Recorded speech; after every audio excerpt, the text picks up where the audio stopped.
Ada 4 jalan kalau ingin meningkatkan kualitas hidup kita, mengenali kekurangan kita. Bisa cari guru, bisa cari sahabat, bisa memperhatikan musuh kita, atau yang terakhir, perhatikan pengalaman orang lain. Makanya setiap detik hidup kita itu pelajaran demi pelajaran. Tidak ada yang tidak pelajaran untuk hidup kita biar lebih baik.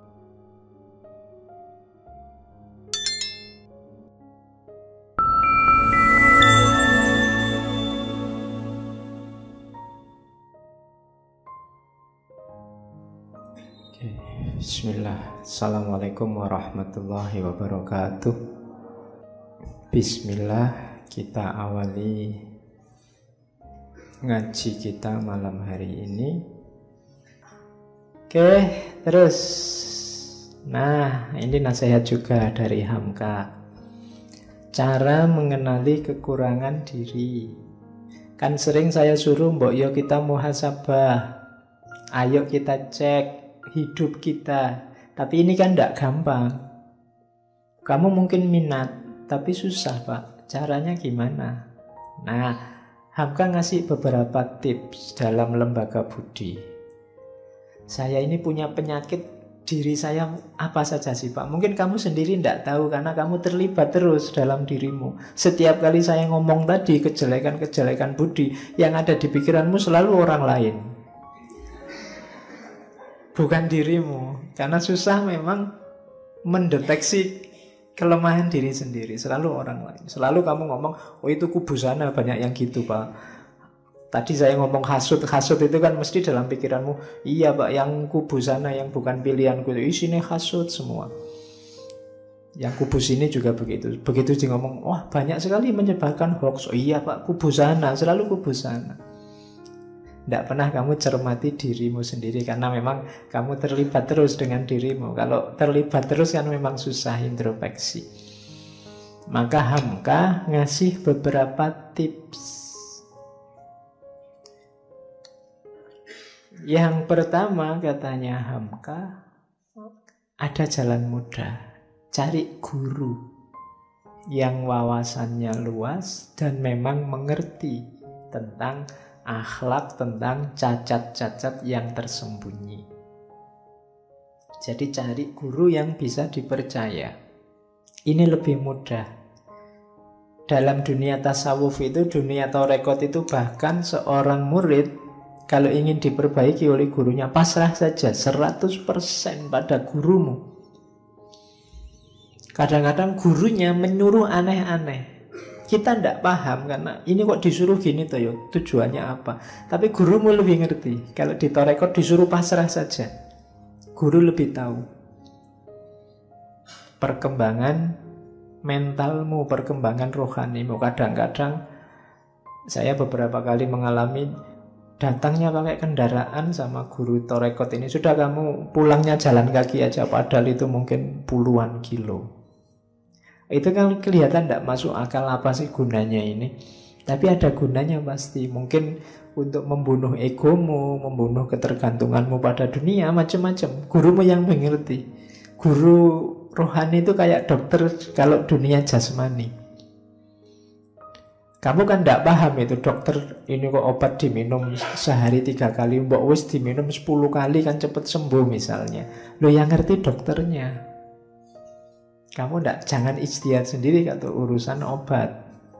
Nanti kamu ngarang-ngarang sendiri misalnya. Nggak. Nah, sama kayak rohani. Mungkin kamu punya rumus sendiri Pak, harusnya begini. Nggak. Coba tanya yang ahli. Jangan-jangan kamu ingin mengobati hasadmu, akhirnya malah jatuhnya jadi sombong. Jangan-jangan kamu ingin mengobati sohirul himmah tadi, akhirnya malah overconfident. Kan bisa begitu. Yang ngerti takarannya siapa? Guru. Maka jalan gampang untuk mendeteksi kamu ada penyakit jiwa apa, cari guru. Itu mudah. Bukan berarti kalau tidak punya guru terus tidak bisa. Ya bisa, cuma akan lebih mudah kalau kamu punya guru. Oke, yang kedua, mungkin susah nyari guru hari ini. Gurunya sibuk nyari sampingan macam-macam sehingga kamu mau ketemu saja susah. Nah, Cari sahabat. Sahabat tapi yang jujur, tapi yang juga wawasannya luas. Kalau sahabatnya yo podo mursale yo podo wae. Nanti kamu minta, "Mbok aku dinasehati biar penyakit jiwaku hilang." Oh, nasehati gimana? Aku juga penyakit jiwaku. Iya, podo wae.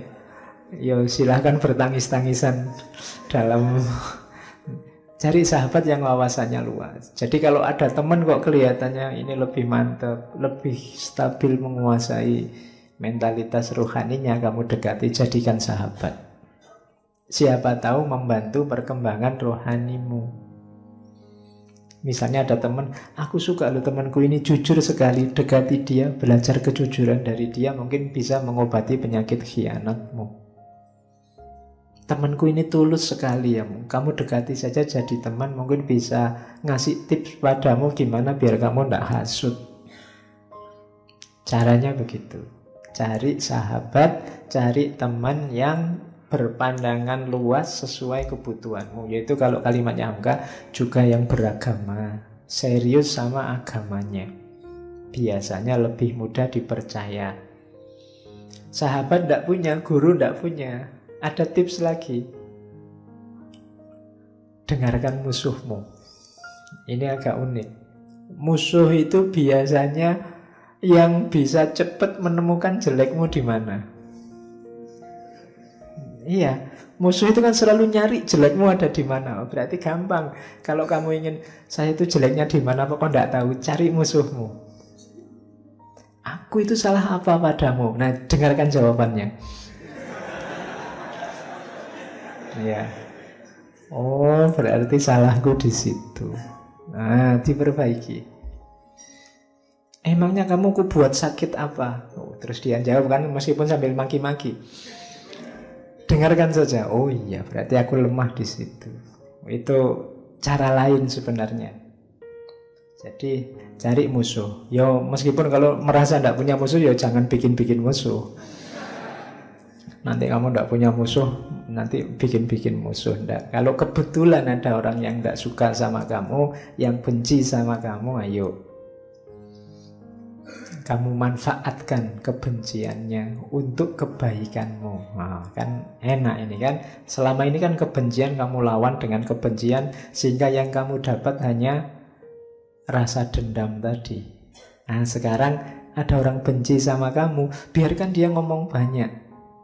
Maki-makilah aku, bongkarlah semua kejelekanku, silahkan aku tunggu. Alhamdulillah aku bisa muhasabah, tidak capek-capek. Oh, berarti kelemahanku selama ini itu. Oh, berarti orang sakit hati kalau saya kayak gini itu. Itu kan muhasabah namanya. Kamu sendirian tidak ngerti. Makanya kalau kamu punya akun medsos, ada orang maki-maki, ada orang benci, loh, alhamdulillah ada orang ngasih pelajaran gratis. Ah, berarti kelemahanku di situ. Ini belajar ini aku. Oke, jadi ambil faedah dari musuh. Terus yang keempat, ya belajar dari pengalaman orang lain. Kalau ini membaca realitas. Oh, seperti itu ya jeleknya hasut itu. Berarti aku jangan begitu. Oh, seperti itu ya rusaknya kalau orang saling membenci itu, berarti aku jangan begitu. Nah, itu cara mengenali kekurangan diri. Jangan masuk ke lubang yang sama yang sudah dimasuki orang lain dan celaka. Kenapa kita bolak-balik mengulang kesalahan yang sama? Karena kita tidak belajar. Pak, yang dilarang kan kita melakukan kesalahan yang sama. Kalau kesalahan orang kan tidak, sama saja. Jadi kalau meskipun itu orang lain yang celaka, ya kamu jangan ngulang itu. Kan saya belum, Pak. Kan dia yang celakanya, tidak begitu. Kan yang disebut rugi itu kan orang yang mengulang kesalahan yang sama. Ini kan saya baru kesalahan pertama, Pak. Ya tidak begitu. Kalau orang lain salah dan celaka dengan itu, masa kamu juga mau ikut celaka? Jadi belajar. Sangat banyak pelajaran sebenarnya kalau kita membuka mata, buka telinga. Hanya saja mungkin kita tidak peka atau tadi batin kita agak gelap sehingga tidak bisa membaca lebih jernih pengalaman-pengalamannya orang lain. Jadi ada 4 jalan kalau ingin meningkatkan kualitas hidup kita, mengenali kekurangan kita. Bisa cari guru, bisa cari sahabat, bisa memperhatikan musuh kita, atau yang terakhir, perhatikan pengalaman orang lain. Makanya setiap detik hidup kita itu pelajaran demi pelajaran. Tidak ada yang tidak pelajaran. Untuk hidup kita biar lebih baik. Oke. Terus, setelah ini terus di buku Lembaga Budi itu tentang kebaikan-kebaikan budi-budi beberapa profesi. Kalau ini saya tidak harus menjelaskan panjang lebar ya. Kalian pasti sudah familiar dengan penjelasan-penjelasan ini. Bagi yang buka usaha, ayo bahasa sekarang mungkin wira swasta. Ingin kalian jadi majikan sendiri, buka usaha apa, perhatikan budi ini. Jadi moral itu selain demi kualitas usahamu juga kalau dalam agama ada namanya barokah. Jadi mungkin untungnya secara kuantitas jadi kecil, tapi barokah. Untungnya kecil, manfaatnya lebih besar daripada kuantitasnya. Yang kamu rasakan dalam hidupmu atau dalam hidupnya orang lain, itu namanya barokah. Di antara jalannya agar usahamu barokah, penuhi budi-budi ini, akhlak-akhlak ini kalau menurut Hamka. Yang pertama ilmu, itu pasti ya. Kalau tidak ada ilmu ya tidak mungkin kamu buka usaha, jangan nekat. Tidak ngerti ilmunya. Kalau main komputer, main HP tidak bisa, ya jangan buka usaha reparasi handphone. Itu namanya bunuh diri. Ya, jadi harus tahu ilmunya. Yang kedua percaya diri, pasti ya. Harus pede. Kalau masih ragu-ragu, dimantapkan lagi niatnya dan kepercayaan dirinya. Yang ketiga niat, kemauan. Yang keempat manajemen waktunya diperbagus. Yang kelima fokus. Kenapa banyak usahamu yang mungkin di antara kalian sekali dua kali pernah bikin usaha apa, biasanya tidak fokus, manajemen waktunya tidak bagus. Kemudian yang selanjutnya jujur, itu pasti ya, dan amanat, menjaga kualitas, memahami keinginan orang banyak, ngerti yang diinginkan pasar. Promosi juga tidak usah ragu-ragu dan pintar melayani. Jadi ini untuk orang-orang yang ingin buka usaha, yaitu penjelasan tiap subnya banyak, silahkan dibaca sendiri. Bukunya kelihatannya bisa kamu di Google Book juga ada, beli tapi ya. Iya loh, kamu goleknya gratis terus. Kayak gini mungkin kamu lumayan, tidak usah baca bukunya Pak, dengerin ngaji ini selesai. Ya, dibacalah demi tadi barokahnya ilmu. Oke, kalau memang ingin serius mengkaji ini ya dikaji, dicari bukunya, ya pinjam-pinjam di perpus, kelihatannya juga banyak. Terus kalau pedagang ini jangan spekulasi. Spekulasi itu ya kayak kamu borong semua terus kamu timbun, besok kalau sudah barang langka kamu keluarkan sehingga harganya mahal, itu tercela. Jangan bersentuhan dengan uang palsu. Yang palsu-palsu tidak terpuji di ranah apapun. Uangnya palsu, barangnya palsu, orangnya palsu. Itu pasti tidak barokah. Jalur yang jelek, mungkin kamu dapat sesuatu kan. Kamu sering kadang-kadang ditelepon orang nipu, WA-mu dibajak untuk nipu, itu kan kita sumpek dengan itu. Orang yang melakukan penipuan merasa asing, penting untuk duit, beres. Tapi hidup kita tidak sesederhana itu sekedar dapat uang. Ada namanya manfaat dan barokah. Mungkin kamu dapat uang banyak, tapi kalau tidak barokah, tiba-tiba kamu sakit, sebanyak apapun uang hanya habis untuk pengobatan. Itu namanya, orang menyebutnya tidak barokah. Jadi jangan hanya mengejar kuantitasnya. Wah, kalau saya punya uang 1 miliar Pak, apa saja saya beli.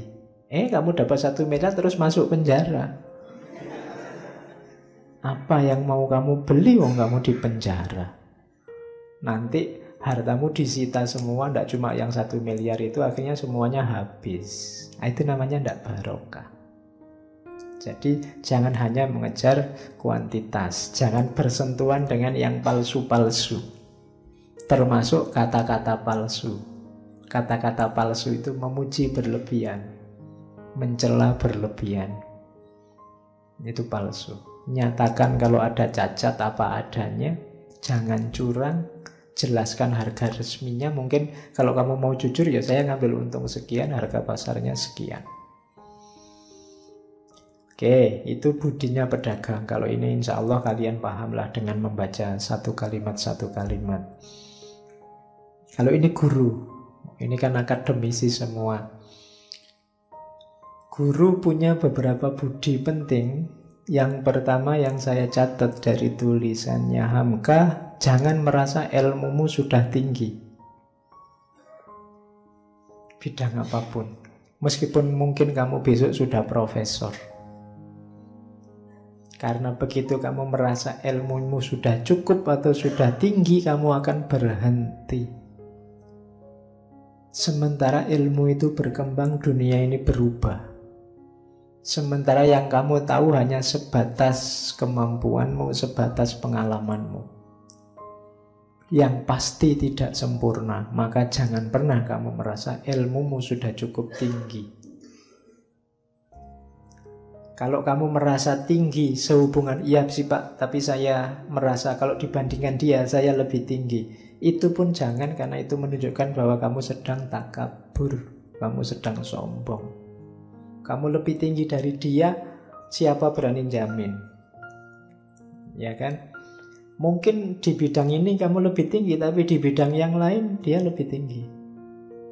Itu kan kayak cerita dalam sufi antara tukang perahu sama ahli bahasa. Ini di Masnawi juga ada.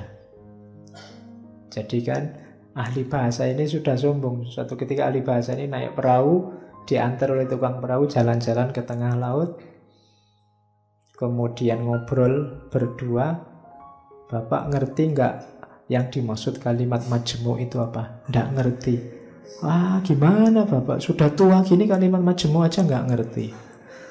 Bapak ngerti nggak yang disebut peribahasa itu apa? Apa saya nggak ngerti? Alah Bapak ini sudah tua, peribahasa aja nggak ngerti. Umurnya dihabiskan untuk apa sepanjang hayat ini? Terus ada badai, kapalnya mau terbalik, gantian tukang perahu. Bapak bisa berenang lah? Nggak bisa. Oh iya. Ya, tukang perahunya ndak marah, cuma ya selamat tinggal kalau gitu Pak, karena ini sebentar lagi tenggelam. Ya. Jadi ndak, kemampuanmu sepinter-pintermu paling kan di bidangmu. Di bidangnya orang lain mungkin kamu ndak tahu apa-apa. Jangan merasa lebih tinggi dari siapapun. Bahkan di bidangmu sendiri jangan merasa sudah cukup. Terus luaskan pergaulan. Karena ilmu itu ya butuh dukungan yang lain. Kalau di sekolah, di kampus ya dengan wali, dengan mahasiswa, murid yang lain, dengan guru yang lain, dengan masyarakat, harus luas. Terus kalau yang kedua luas, yang ketiga luas. Bisa bergaul dengan siapa saja. Jangan milih-milih, jangan merasa elit. Kalau kamu pulang kampung besok jangan merasa sarjana Terus kalau ngomong orang sak kampung ndak paham belas. Ya. Kamu pakai bahasa tinggi-tinggi, menjelaskan santai-santai, kamu terus tanya, ini hermeneutiknya bagaimana? Ya. Nah, kamu kan sering gitu. Ya wong kampung ya tola-tola hermeneutik panganan opo. Iya, ya kamu dipinterkan, kamu pinter ini kan diberi kesempatan oleh masyarakat.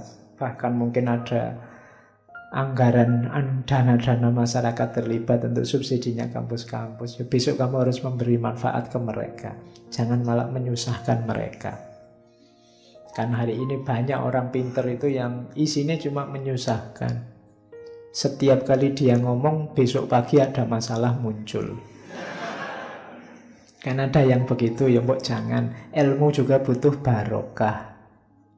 Barokahnya ilmu itu, ya ilmu menjadi solusi dari banyak masalah. Usahakan setiap kali kamu ngomong, besok pagi ada masalah terselesaikan. Itu ilmumu barokah. Jangan sebaliknya, begitu kamu ngomong masalah muncul. Terus kamu diem aja, kalau gitu nggak usah ngomong. Wong ya kamu cuma bikin susah. Oke, terus luwes ya, bisa kemana-mana, terus bisa memberi petunjuk, bisa membuka. Kalau ada muridnya, Pak, saya kok buntu ini, tidak bisa mikir, kamu bisa buka pikirannya. Usahakan kamu bisa, paling tidak beri semangat. Jangan malah, kamu buntu, saya sejak lama itu juga buntu misalnya. Nah, itu nanti muridmu cuma, oh gurune wae buntu yo. Ya paling tidak besarkan hatinya. Ayo kita cari bareng-bareng jawabannya. Nah, jadi jadilah inspirator pada murid-muridmu. Jangan menjatuhkan semangat mereka. Dan juga jangan hanya mentransfer ilmu. Tanamkan juga sikap, perilaku, kesadaran, kepercayaan diri pada mereka. Justru ini lebih penting.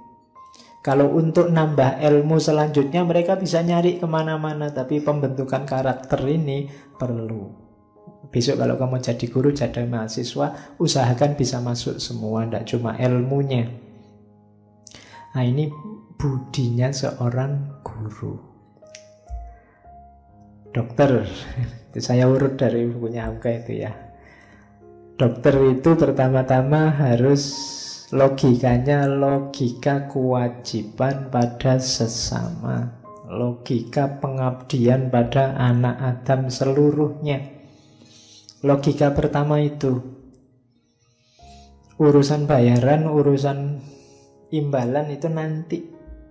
Itu konsekuensi logis kok. Jangan jadi target. Kalau menurut bukunya Hamka. Jadi kalau target pertama harus menolong, karena dokter itu citranya adalah penolong, pelindung, bahkan kayak ayah di depan anaknya pada siapapun yang membutuhkan dia. Kalau di sini ada mahasiswa kedokteran, yang pertama memang harus kemanusiaannya. Dia punya tanggung jawab, punya kewajiban pada sesama manusia. Yang terakhir itu penting, memasukkan kegembiraan dan sukacita pada orang sakit. Dokter tidak boleh menakut-nakuti. Waduh Pak, sakit kayak gini nih. Oh itu pasiennya stres, penyakitnya double nanti. Ya, gembirakan, besarkan hatinya. Kayak kan sekarang banyak tuh yang dokter yang bisa menggembirakan, meskipun yang bikin sumpah juga ada.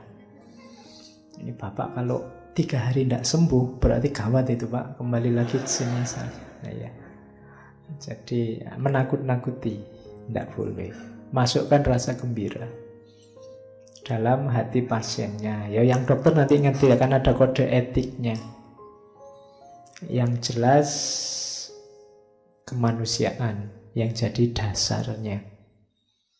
Ya kalau di Indonesia mungkin dokternya baik-baik. Kalau di film India itu banyak yang dokternya nyebeli. Di film tapi tidak tahu aslinya. Mungkin ya ndak beda. Oke. Terus. Nah, kalau ini pembela hukum, pengacara. Pembela hukum itu kalau dulu namanya pokrul. Hati-hati, ada yang jelek, ada yang bagus. Yang jelek itu dulu dikasih nama pokrul bambu. Bambu itu bahasa Jawane pring. Kan banyak orang kayak Sosro Kartono itu memaknai bambu sebagai positif. Tapi kalau ini bambu dengan makna negatif. Pokrol bambu itu orang yang banyak ngomongnya tapi isinya kosong. Kalau kamu bikin kentongan dari bambu itu kan dipukul kan keras itu, tapi jangan isinya nggak ada apa-apanya. Keras di luar, dalamnya kosong. Lebih banyak nipunya daripada benernya. Ini namanya pokrol bambu. Bener salah nggak penting, yang penting aku ngomong biar menang. Itu disebut pokrol bambu. Dari pokrol bambu ini nanti terkenal istilah debat kusir.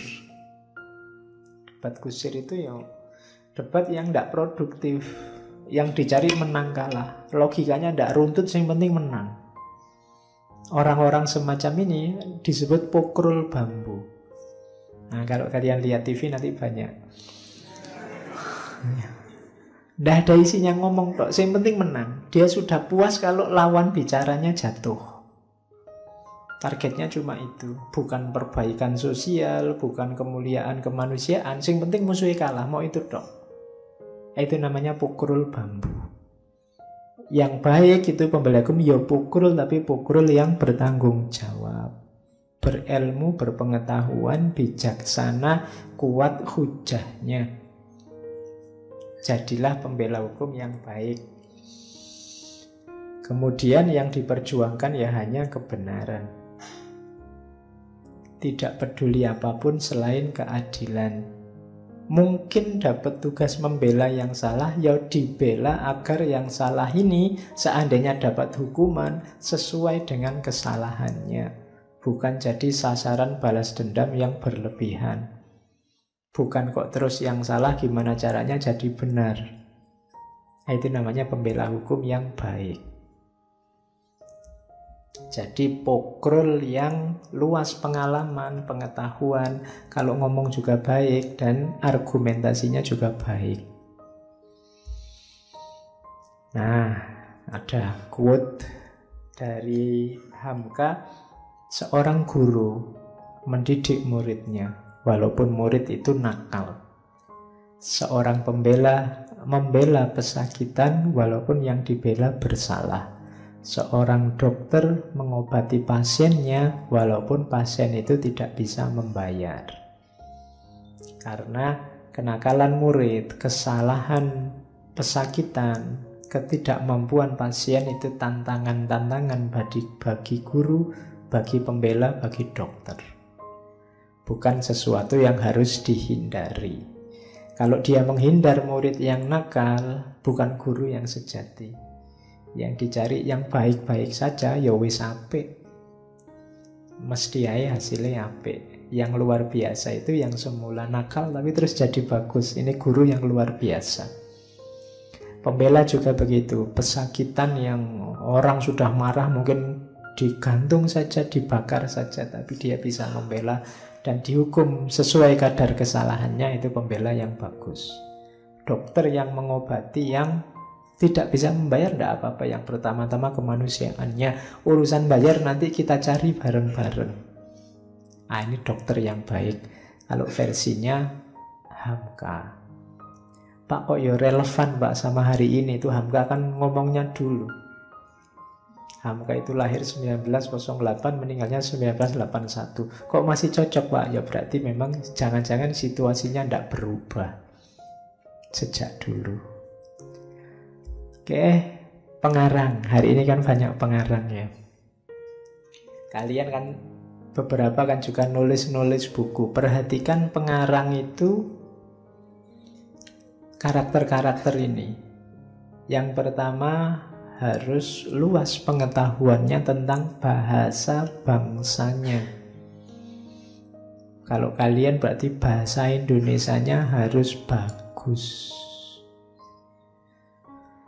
Makanya Hamka itu kan tulisannya enak, karena pinter dalam bahasa Indonesia.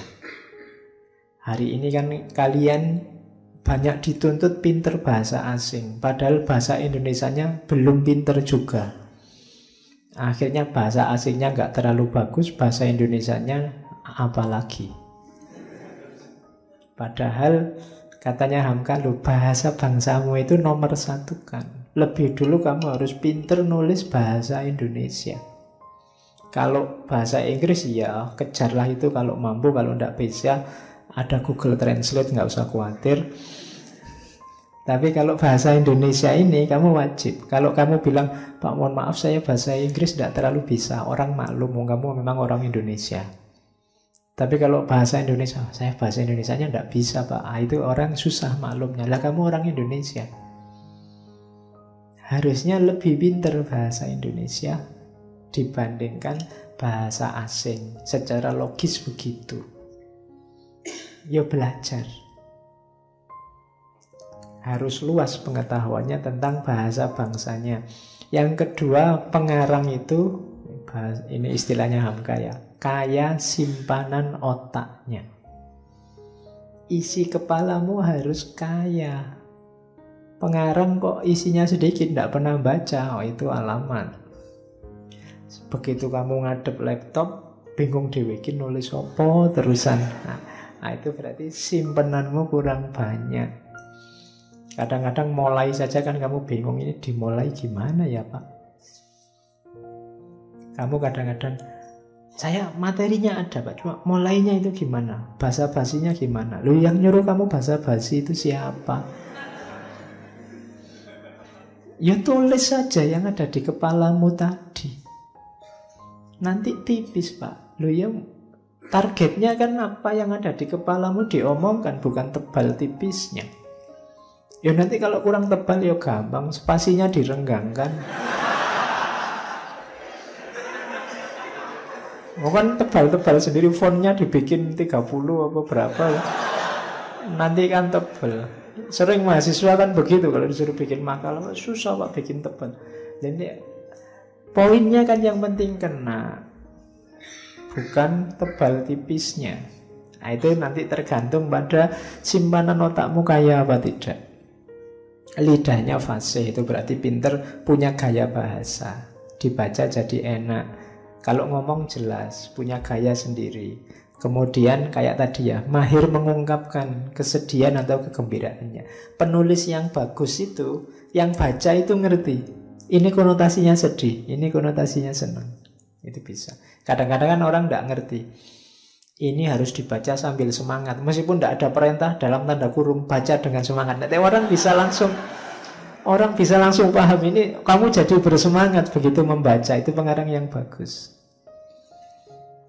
Kayak kamu baca Laila Majnun itu kan, kadang membaca pertama kan kamu nangis. Wah iya ya, ini rasanya terharu sekali. Itu pinternya yang nulis, pinternya yang ngarang. Nah, kamu juga harus bisa, kalau memang mendeklarasikan diri jadi pengarang, bisa mengaduk emosi pembacanya. Jangan kok kamu nulis pinginnya sedih, yang baca malah ketawa-ketawa. Iya. Nanti kualik itu namanya. Atau jangan-jangan kamu enggak Pak, saya memang spesialis nulis yang kebalik. Kalau saya pingin ngomong yang ketawa-ketawa, yang baca mesti nangis. Kalau saya pingin ngomong, ya enggak apa-apa, gaya saya memang begitu Pak, mungkin gitu. Oke, terus teguh pendirian. Nah, ini penting karena jangan jadi pengarang pesanan.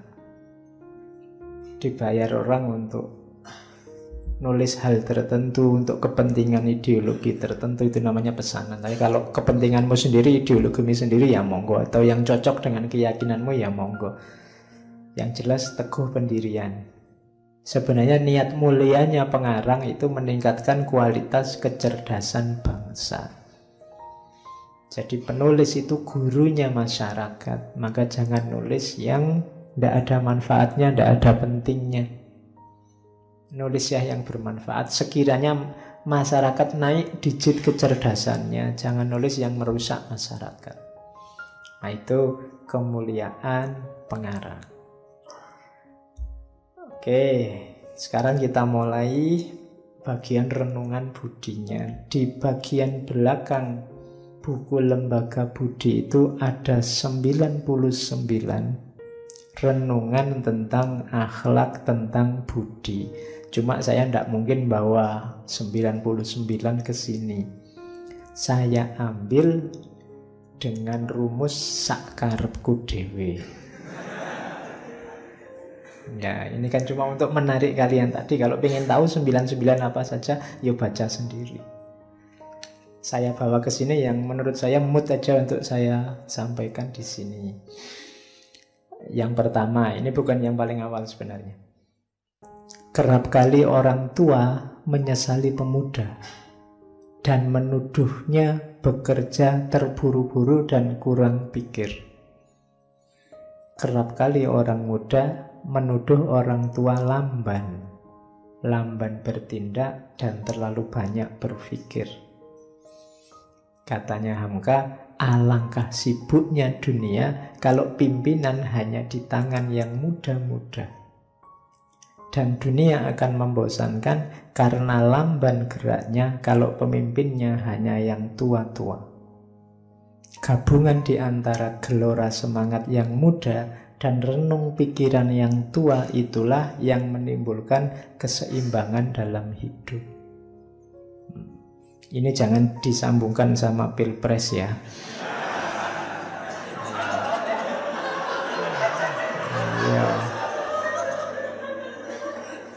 Iya, itu sudah saya tebak. Kamu mesti menyambungkannya sama pilpres. Ya. Jadi ini sebenarnya Bangka mau ngomong hidup itu ya ada, kalau bahasa anak sekarang, ada ngegasnya, ada ngeremnya. Ya, kamu harus sadar kapan ngegas, kapan ngerem. Ngegas itu simbolnya yang muda-muda, ngerem itu simbolnya yang tua-tua. Kalau kamu ngegas terus, gawat hidupmu. Nanti ada apa-apa kamu ndak ngatasi, terus tabrakan. Atau yang penting-penting kelewatan. Kalau kamu ngerem terus, lah kapan maju nih? Kan gitu. Hidup ini ya perlu maju, tapi ya ndak gas terus-terusan. Kolo-kolo ya ngerem. Ngerem itu gunanya apa? Merenung, introspeksi. Apa ya sudah bener yang tak jalanin ini. Oh masih bener, jalan lagi. Sampai beberapa waktu dicek lagi, direm lagi, dievaluasi lagi. Jangan evaluasi terus, nanti ndak maju-maju. Nanti kamu punya organisasi, kita rapat ya tiap siang, gawenane rapat, terus kerjane kapan? Nanti keputusan rapat siang ini adalah kita akan rapat lagi Jumat besoknya. Iya. Keputusan rapat kok untuk rapat lagi itulah. Jadi, ya jangan ngerem terus lah. Kapan kerjanya, kapan jalannya. Ning ya jangan jalan terus. Kita butuh evaluasi, ngecek sudah sesuai jalurnya apa enggak. Jadi hidup ini kamu harus, meskipun kamu masih muda, ya tetap harus ada ngeremnya. Jangan mentang-mentang masih muda ngegas terus. Atau kalau ada yang sudah tua, ya jangan ngerem terus. Karena takut tabrakan saya Pak, tak rem terus. Ya ndak maju-maju, kamu hanya di garasi saja. Ndak keluar rumah itu namanya. Ya keluarlah, majulah, cuma jangan asal maju. Nah, itu nasihat pertama dari renungan budinya Hamka. Jadi hidupmu begitu, makanya umat Islam itu dalam setahun disuruh ngegas, waktu Ramadan ngerem. Jangan digas terus, ayo kita evaluasi. Makanya ngaji ini ya Ramadan libur lah, enggak apa-apa, waktunya ngerem. Kalau digas terus, filsafatan terus, puyeng kamu. Ada ngeremnya. Atau filsafat kok barat terus. Barat itu kan cenderungnya ngegas, gagasan-gagasannya progresif. Yo ganti sekali-sekali timur. Timur cenderungnya harmoni, cenderungnya agak ngerem. Yo barat, yo timur. Jangan timur terus, alam gaib terus, alam batin terus. Susah nanti kamu hidupnya. Tidak bisa tanding di dunia nyata. Tapi juga jangan barat terus, progres terus. Nanti kamu kering hidupmu. Jadi ini sebenarnya pelajaran keseimbangan, bukan pelajaran pilpres.